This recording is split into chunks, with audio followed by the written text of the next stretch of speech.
Assalomu alaykum Zafar aka. Alaykum assalom. Ke Abdulloh. Salomatmisiz? Rahmat. Nima gap? Qanday aytishga ham hayronman. Zafar aka, bu oygi to'lovni imkon bo'lsa keyingi oyda qo'shib to'lasam bo'ladimi deb kelgan edim. Uka, sen bilan nimaga kelishdik? Bugundan qolmasin dedimi? Ochig'i, bu oy imkonim bo'lmay qoldi. Biroz qiynalib qoldim. Sizga beradigan pulni qidirmagan joyim, so'ramagan odamim qolmadi. Orada bolalar kasal bo'lib qoldi. Bu yoq ro'zg'or, narxlar qimmatlagan. Shunga biroz yordam bersangiz. Menga qara. Erkak kishida lavz bo'lish kerak. 3 kundan beri shu gapni aytasan. Odam o'zi bunday harakat qilish kerak-da. Aka, cho'ntagimda turib yo o'zimda bo'lib bermay yurganim yo'q-ku. Vaziyatni tushuntiryapman xolos. Bo'ldi. Menga umuman muammolaringni qiziq yo'q. Ertagacha muddat.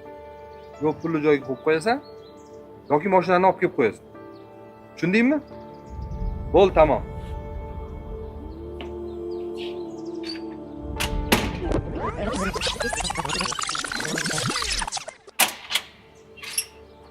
Assalomu alaykum Zafar aka. Alaykum assalom. Ke Abdulloh. Salomatmisiz? Rahmat. Nima gap? Zafar aka, bu oygi to'lovni imkon bo'lsa keyingi oyda qo'shib to'lasam bo'ladimi deb kelgan edim. Nimaga tinchlikmi? Ochig'i, bu oy imkonim bo'lmay qoldi. Biroz qiynalib qoldim. Bu yoq ro'zg'or, narxlar qimmatlagan. Shunga biroz yordam bersangiz. Mayli. Keyingi oy berarsan.